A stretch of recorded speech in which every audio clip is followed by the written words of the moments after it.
We are now going to continue the discussion about global data protection developments and trends a bit more, and start with our first panel of today. And I'm very happy that I get to welcome Peter Fleischer again. He's been not only a regular guest at our Bitcoin Privacy Conference, he's been here, I don't know, for the last 7 or 8 years already. Peter, it's great that you're taking the time. For all of you who don't know, Peter Fleischer is the Global Privacy Counsel at Google.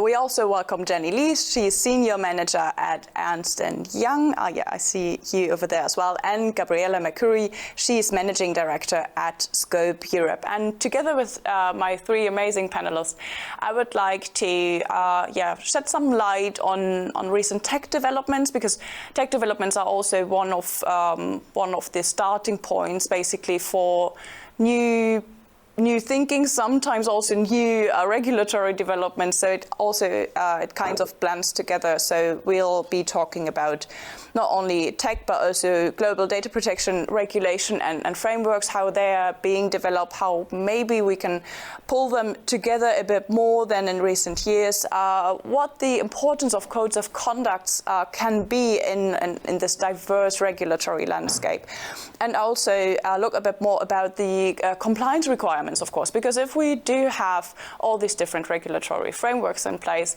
of course, companies do, they need to be compliant, and they have to step up their compliance game, basically. So we'll be covering all that. Thank you, 3, for agreeing to join us.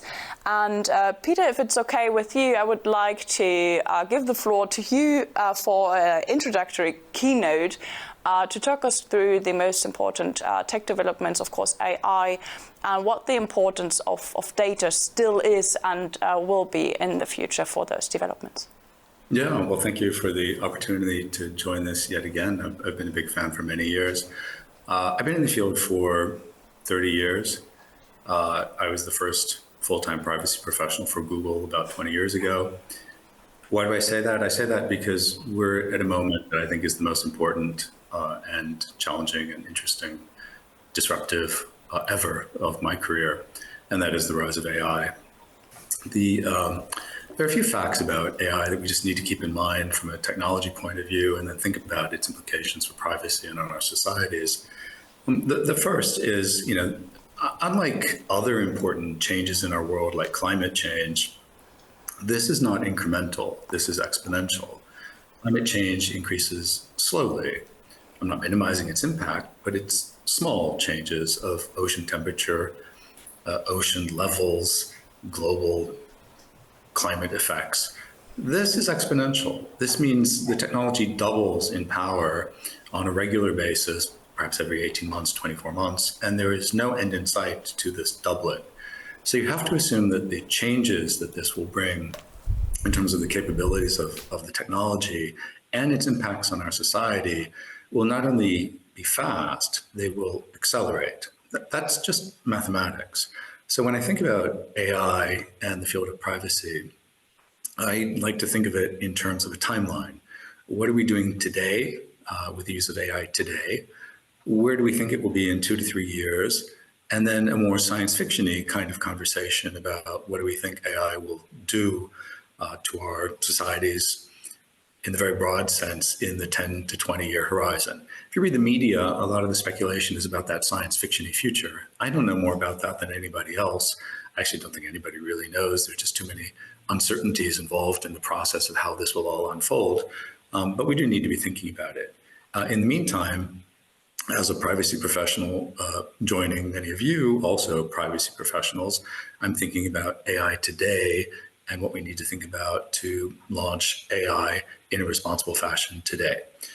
First, the general public might think AI is a very recent phenomenon because it sort of made it into the headlines in the media this year because of the rise of chatbots, ChatGPT, Google Bard, and others. In fact, it has decades of roots in computer science history. And we, just use the Google example, have been using AI at a very, very large scale in very large consumer services for many years already.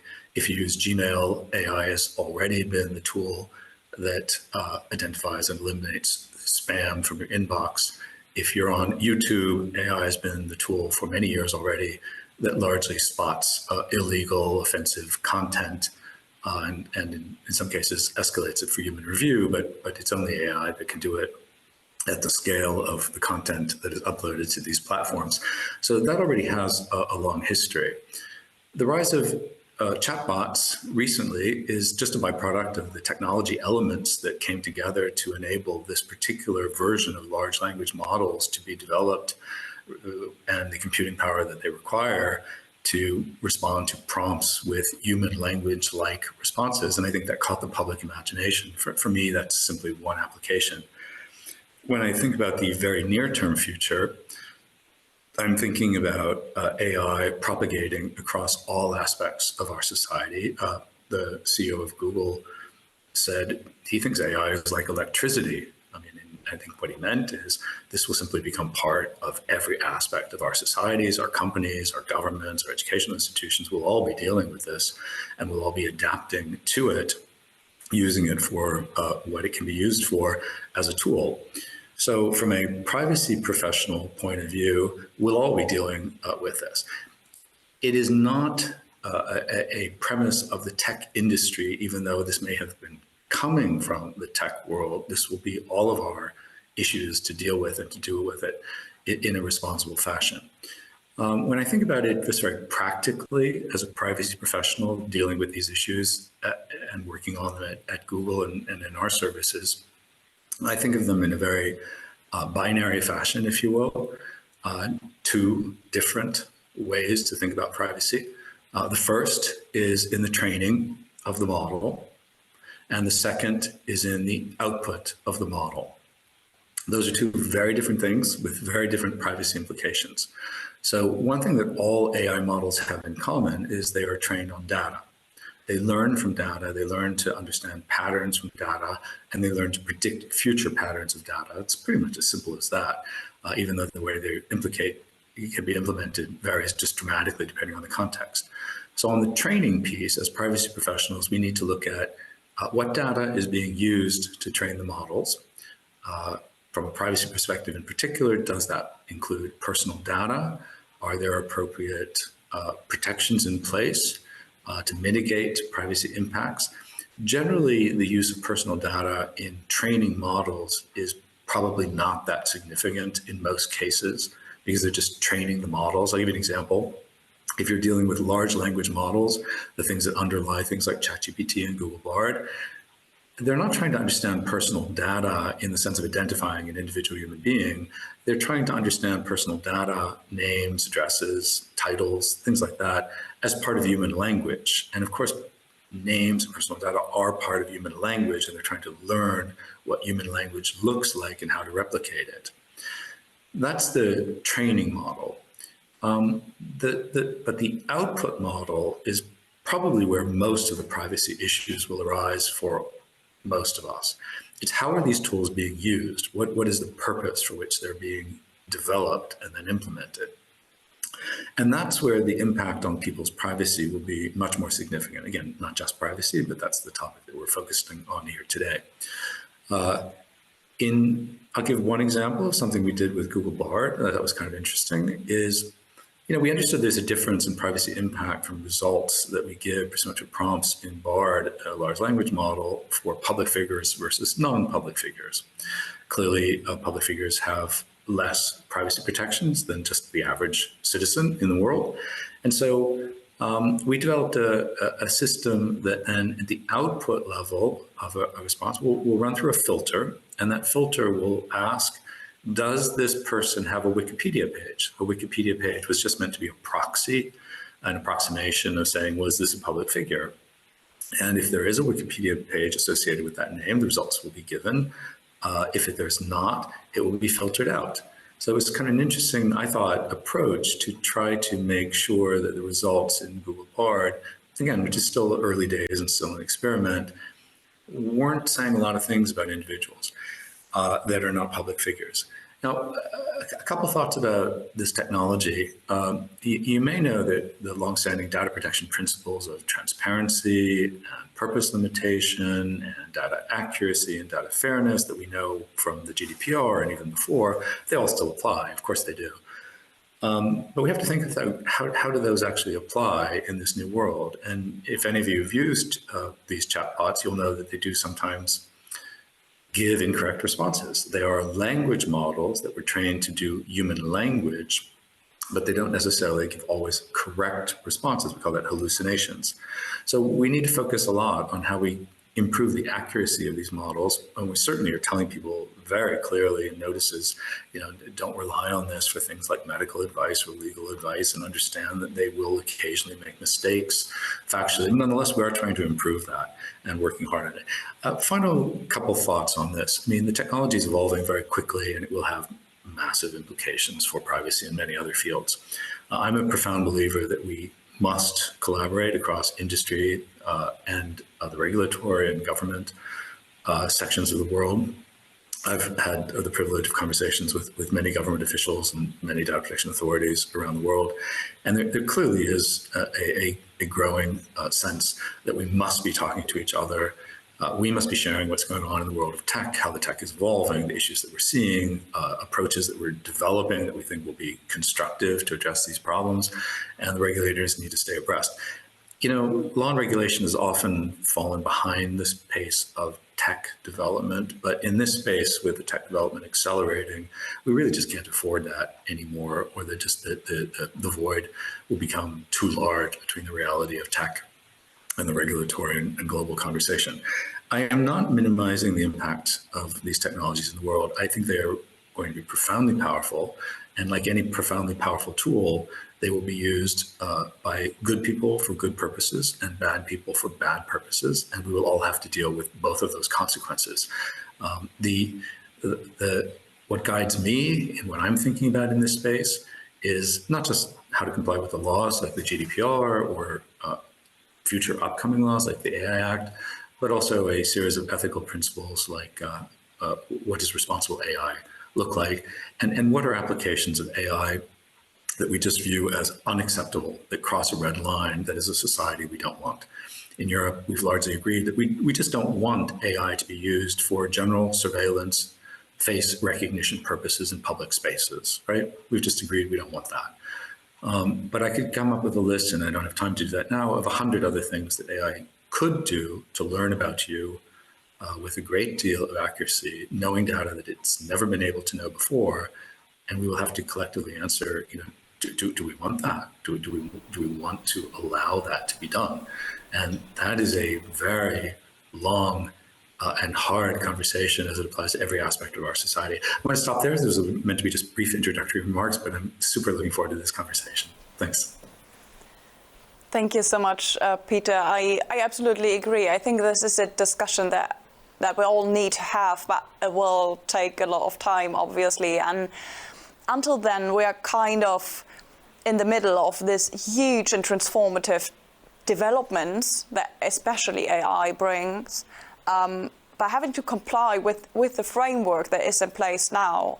And I would like to go into that a bit now with you, Jenny, because seeing that there are, of course, regulatory requirements regarding AI, but especially, of course, regarding the use of data, also security and a lot of other topics. But if you're active on the global stage, if you're a company that's acting globally, if you're following the AI trend and building your company on the global level, how is it really possible to comply with all the different regulations? Do you maybe see that there are maybe also like government governance structures that need to be changed in the companies because of all the different sets of rules that we do have right now? Yeah, I mean, absolutely. So balancing the different requirements of global regulatory developments can be really a complex and challenging task. Especially in a world where these regulations and standards can vary significantly from one country to another or from one region to another. But there are several different strategies and principles that can help organizations to navigate these challenges. And I'll just go through some of them with you. And this is something that we kind of support a lot of organizations through as they're trying to make these compliance steps. So, of course, staying informed is very important. So keeping abreast of all of those regulatory developments in your industry or in your sector, monitoring those changes in laws and regulations and standards in your key markets, being in touch with regulatory bodies, industry associations, and news sources can also be really valuable resources, and really coming up with a regulatory monitoring strategy. And this has to align with also your organization. So do you want a regulatory monitoring strategy that is centralized or decentralized? And this really depends, of course, on your particular organization setup. And of course, it's important to conduct risk assessments, right? So to assess the impact of those global regulations within your organization and consider how those regulations will affect your operations, will affect your compliance costs, market access, reputation, and to prioritize those risks based on those potential impact and likelihood. Oftentimes companies forego the activities of coming up with, let's say, a risk management program, and this is very important in order to effectively conduct those risk assessments. And then it's important, of course, to develop a compliance strategy. So one that really aligns with your values, your missions, your long-term goals. And this should outline how you'll meet those regulatory requirements in those different regions to minimize those conflicts.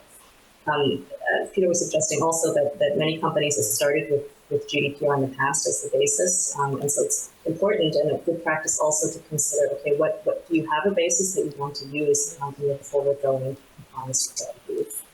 And it's important to have a global compliance team. So when it comes to governance, having a dedicated team or department responsible for tracking or interpreting, ensuring compliance with those global regulations is important. That team should consist not only of compliance professionals, but of your legal professionals and also your regulatory experts within your organization. To that regard, it's also important, of course, to engage with your regulators. So develop those relationships with key regulators in your market, engaging them proactively to help you better understand those expectations and so that you can also share your concerns. Conducting impact assessments, right? So assessing the impact of those changes to your product, services, or within your supply chain, understanding the effect of those changes and regulations. For many organizations, this means also conducting a residual risk analysis. Based on those changes. So for example, what's your residual risk when it comes to privacy by design in your product design in your existing product portfolio? And then adopting a risk-based approach. I think many organizations are doing this, some more effectively than others. So this helps you prioritize your compliance efforts to focus on the areas of highest risk and allocate resources where those potential impact might be the greatest. And the risk-based approach should align, of course, again, with your industry, products, and processing activities within your organization. Implementing a compliance management system, so establishing a system that includes policies and procedures and training, so very, very standard to a compliance management system, but making sure that your compliance management system or your policies are actually operationalized. So we see that's one of the biggest challenges. There might be a policy in place, but you don't have the right communication method or KPIs, so you can't be certain that everyone is following that process. And of course, standardizing where possible. That's not always possible, depending on the makeup of the organization, but where possible, this makes the processes much easier across global organizations when there is a standard process. And then some standard topics, so fostering a culture of compliance within your organization, making sure that you're effectively utilizing and leveraging technology solutions. And of course, technology is never the answer alone. So we see a lot of organizations implementing technology for their compliance efforts, only to find that it's not configured properly, for maybe there are different regional requirements and there's not proper governance over that technology. So these are very important topics to consider when considering technology for compliance purposes. And of course, staying agile is incredibly important, right? So with all these different changes in global regulatory requirements, this agility will really help you to flex and to scale appropriately as needed.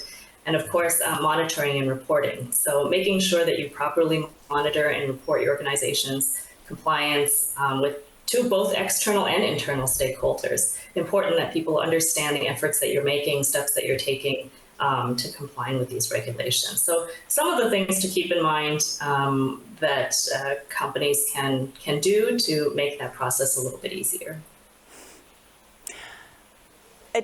Jenny, it kind of seems easy, but it's also a lot, right? That you really have to do to stay compliant and stay on top of things. But what I really liked about the approach you just talked us through is it kind of breaks down the issue into manageable size bites, because I think for a lot of companies, it's kind of overwhelming. There are all these developments going on. There's a lot of new regulation that is on the horizon already or in place. Then all we hear is AI is such a transformative technology, and we all have to do it, and we have to implement it, and we have to follow everything that is happening. And I think a lot of companies are kind of overwhelmed by this. So thank you for breaking it down a bit and making it more manageable. I think that is a very good approach to follow. But seeing that there are so many different steps that all companies need to take, and of course a lot of regulation that is in place, maybe Gabriela, I know you're the absolute experts on codes of conduct. And codes of conduct can be an alternative method to get compliant and to implement a compliance framework also in the company. And can you talk us through how a COC could work, maybe especially with looking into AI a bit more, and how it can help companies to stay abreast of all the developments? Sure. Good morning, everyone. Rebecca, Peter, Jenny. It's a pleasure to be here today. And maybe let me start by giving a very short introduction about Scope Europe. For those who are unfamiliar with our work, we are a Brussels-based organization that is specialized in the development and implementation of co-regulatory tools in the fields of data and consumer protection. So we act as the Secretariat, an accredited monitoring body of the EU Cloud Code of Conduct, which is an approved and operational compliance tool tackling Article 28 of GDPR. And we also have recently received the second accreditation, this time for a national code of conduct in the Netherlands called the Data Pro Code. So between us and our primary, which is a non-profit German-based association called SRW, we have been discussing modern regulatory solutions for a while now. And in our experience, I think the very foundation of successful self and co-regulatory exercises is actually the promotion of meaningful exchanges between different stakeholders. So I'm very pleased to be here and be able to discuss some of today's most pressing topics in our field. And okay, perhaps it is good to emphasize that when it comes to AI, this is definitely not only a major concern within our field, right? And I think this is one of the most fascinating and yet challenging aspects of this topic, because it entails so much. As Peter described so well, there's so much disruptive potential there that you put very clearly, it would take a village indeed or more to find effective solutions for that one, and it will be a continuous effort. So although there's a lot yet to be explored and lots of uncertainty at the moment, I think one thing is quite clear is that given the amount of externalities and the information asymmetry that can be triggered by such complex technologies, the solution cannot be defined in a unilateral, isolated, or vertical manner. We need interdisciplinary, cross-sectoral conversations in order to properly deal with this. And I'm starting by saying this because I'm pretty sure all of us have heard at some point recently something along the lines of, everyone is talking about AI, this or that group is trying to monopolize the whole discussion and so forth. And I believe that is good that we have all these professionals engaged, all these segments of our society discussing this. This is necessary. And one can probably say, perhaps not the most efficient time-wise, but I still find it is the way forward. Because if we think about it, at least I find it hard to draw a parallel here. And let me be clear, also not undermining other regulatory challenges and efforts, countless of sensitive issues that we have been dealing with. But honestly, I struggle to find examples that we can compare to the impact and ethical concerns that these technologies can trigger in so many spheres of our lives. I cannot think of anything so broad, so complex, and yet so unknown, at least to the vast majority of society. So this is a major effort, and there are no silver bullets here whatsoever. So that being said, this big initial disclaimer, I would like to talk a little bit about codes of conduct and how do we see its role within this landscape. And I truly believe they are one of the elements that can support this endeavor, particularly when it comes to regulatory implementation. Again, not a silver bullet, but a supporting instrument to foster the development and harmonization of robust and effective risk control management measures. And in the AI Act, voluntary codes of conduct are proposed for non-high-risk AI.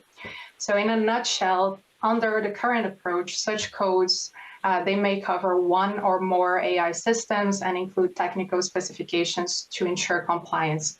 They can be drafted by individual or by organizations representing those individual providers of AI systems, or by both. And this can also include involvement of any interest stakeholders. Additionally, and this is an interesting element, those codes can also include voluntary commitments connected to other elements such as environmental sustainability and diversity of development teams. So in this context, I think first I would like to stress that I think the very inclusion of these tools, and particularly the approach of using them as instruments to make these bridges, is quite positive. But now looking at our experience with GDPR, which we can say did put forward the most sophisticated framework for co-regulation in the EU so far, and to the extent that this comparison can be made, GDPR has shown that indeed risk-based and general approaches are the most suitable to regulate such highly innovative environments.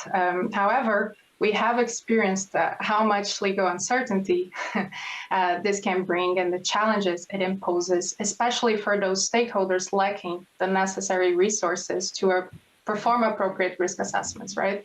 So codes of conduct and certifications were therefore incorporated by GDPR in order to specify the implementation in certain processing contexts.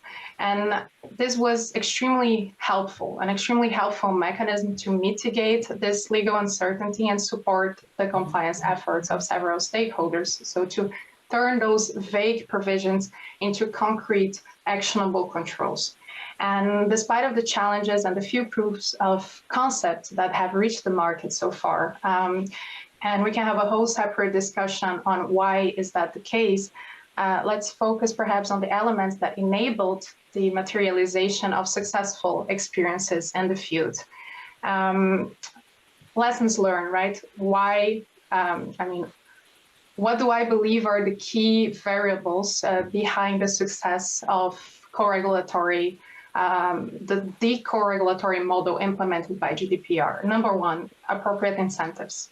That's key because the efforts to elaborate such tools are extremely high and it is time consuming. The return of investment is definitely not immediate. So you need clear incentives in place. And under the GDPR, approved codes, they serve as a legal proof of compliance, which is crucial to ensure broad industry commitment. Now, number two is an overseeing mechanism, aka Article 41, which brings the monitoring body into the picture, an independent third party that is responsible for assessing compliance, handling complaints, and by that creating that ongoing due diligence.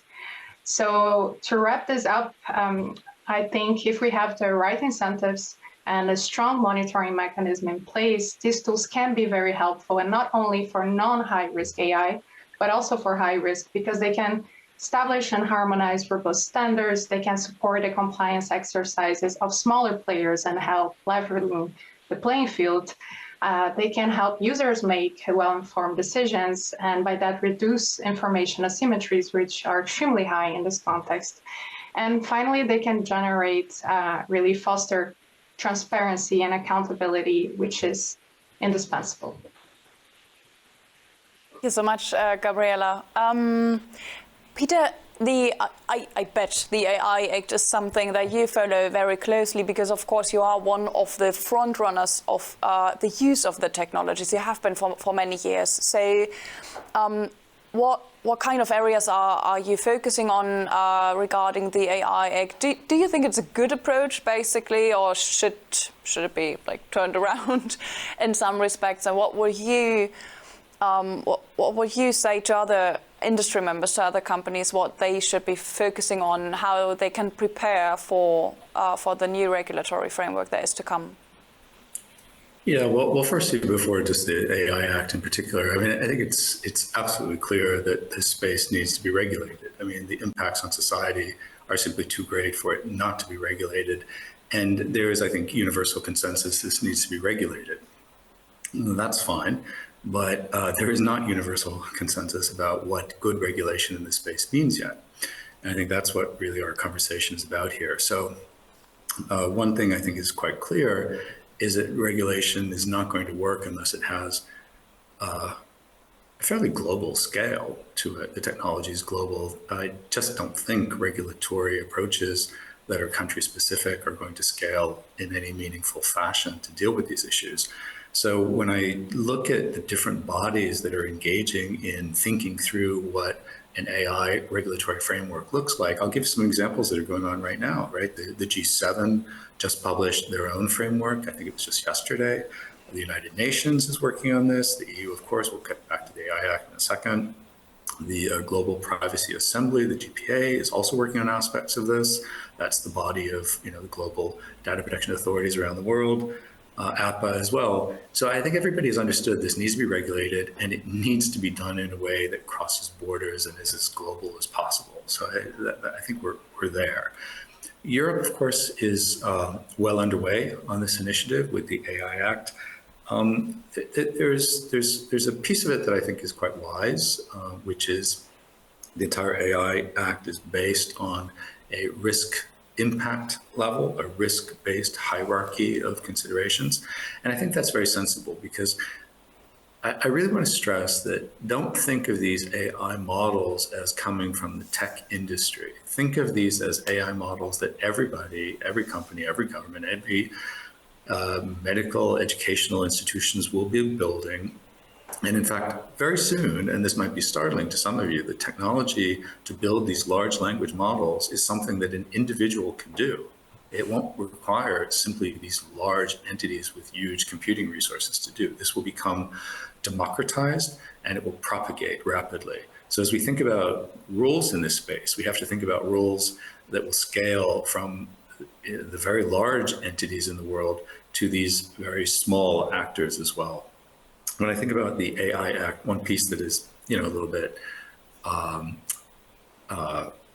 open to kind of understanding how it's going to play out over time is that, it doesn't really designate who the national regulator is under the AI Act. So it might be in some countries the data protection authorities who by definition have a privacy slant, even though the AI Act is meant to be far broader than just privacy issues. But in other countries in Europe, national governments may choose to have a different national supervisory authority, not the DPA. Maybe they even create one specifically for AI. So, we'll have to look at how that plays out if that's how it works, because I would just assume that if your enforcement authority is a DPA, they will have a very different focus of issues than if your authority is something else or even a specially created AI authority. I would approach all of this with two things: humility and urgency.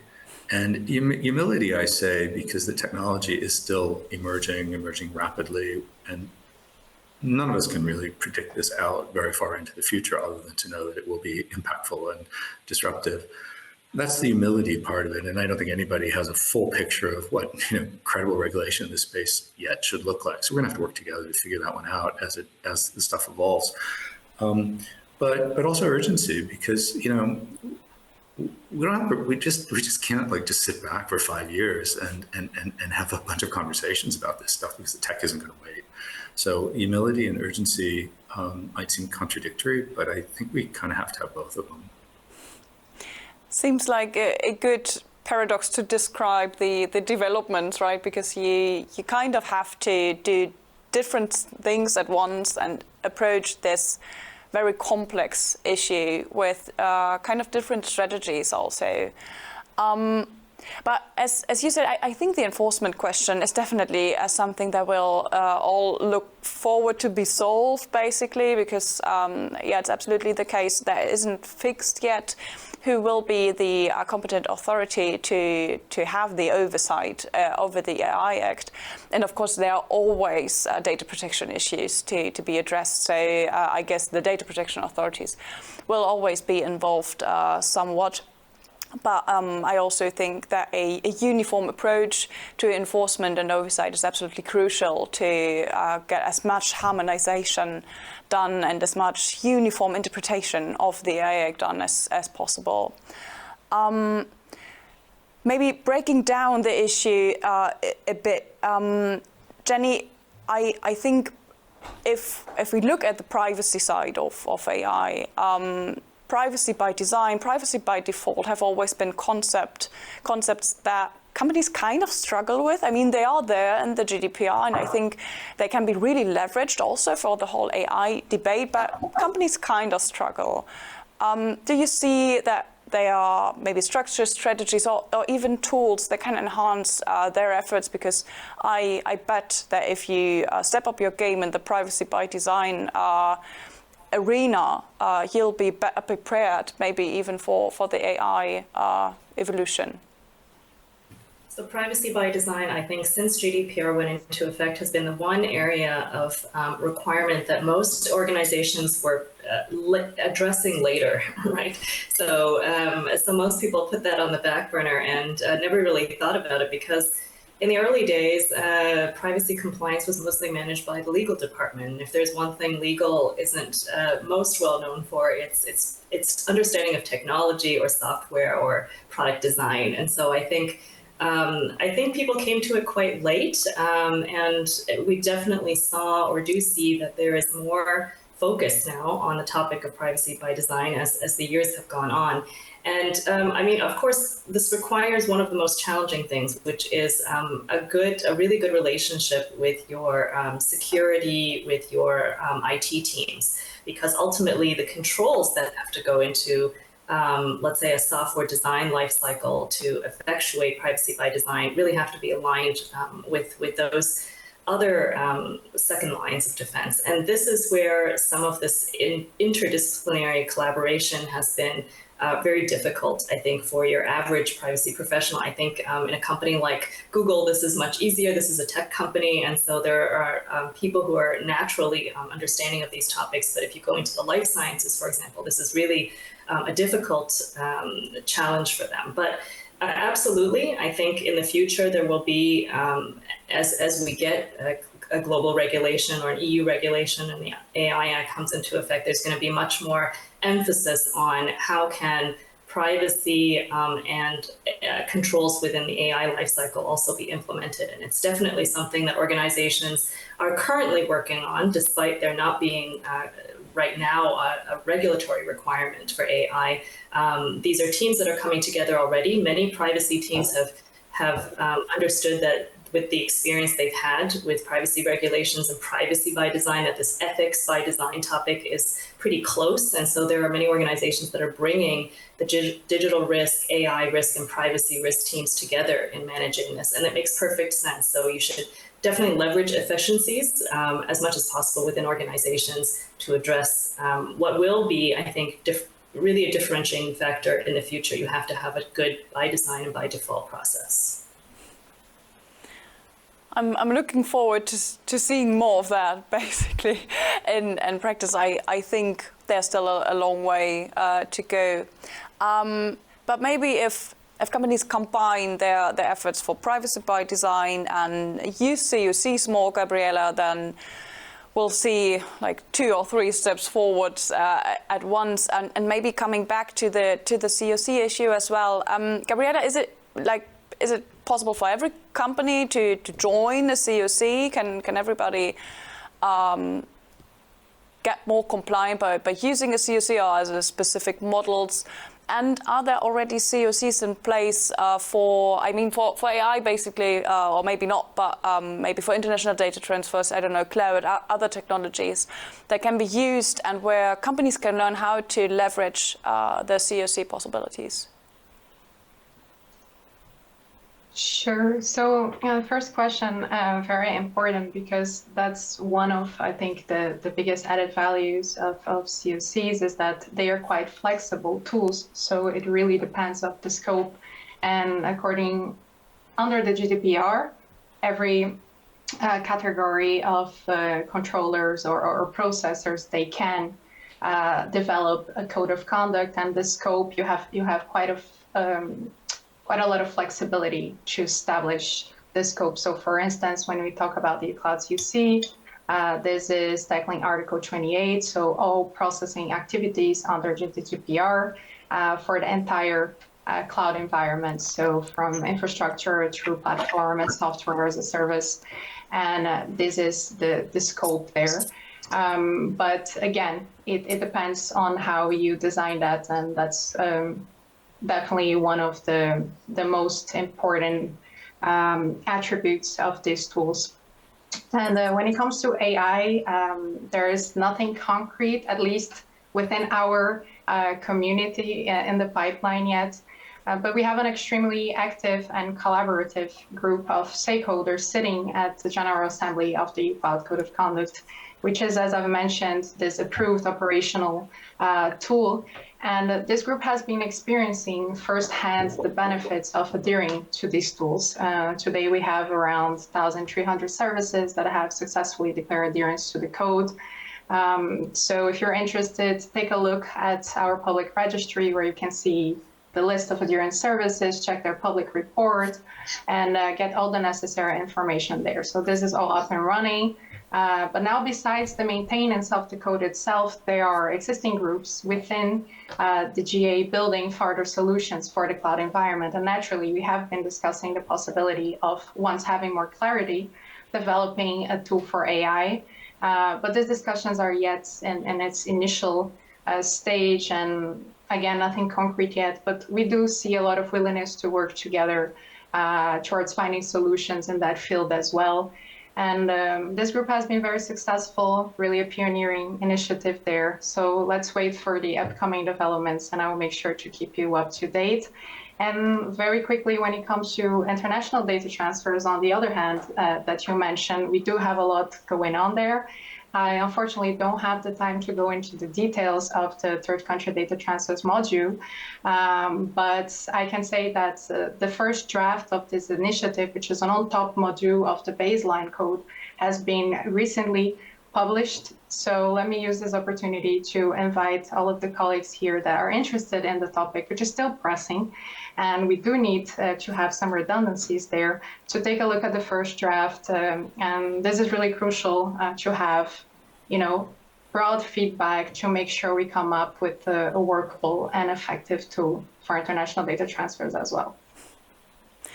Because all the old questions and issues are not solved only because we're also talking about AI now, right? Kinds of, it's getting on top of everything. I don't know, Peter, maybe tech can also help. I'm not sure. I'm kind of looking for another piece of helping companies, or for another piece to build a comprehensive solution to address everything. Say, I don't know, can AI help us be compliant with the AI Act, or are there privacy enhancing technologies that you're developing or already using that you could share with us? Yeah, I mean, look, tech doesn't just present challenges, it also builds tools that help us solve these problems, right? Like you mentioned, privacy enhancing technologies. They're not AI specific, but there are a whole series of approaches that essentially anonymize data in a way that allow systems to learn from large data sets without invading the privacy of individuals represented in them. There are many different approaches with federated learning, which is a distributed model across devices rather than a centralized server-based model. There's fully homomorphic encryption model, which is a mathematical model that creates basically noise and anonymity. So I see the use of these privacy enhancing technology approaches as being a really important tool for privacy professionals to allow all of our institutions to learn from large data sets, to train our models on large data sets while still respecting privacy. It's kind of geeky, but we have a lot of engineers working on them, but they are a privacy professional's best friend if you think about it. There are other approaches that tech can do to address some of the issues in AI. I'll give you one example. A lot of people are talking about the risks of deep fakes, of content that is just created by machines. And it can be used for all kinds of purposes. It can just be funny, or it can actually be, really malicious and defraud or defame people in a pretty serious way. Often they're a mashup of real content with a fake setting, like a real person's face, but put in a false setting. One of the questions is there a way that we can develop technology to watermark, if you will, to label content as having been generated artificially?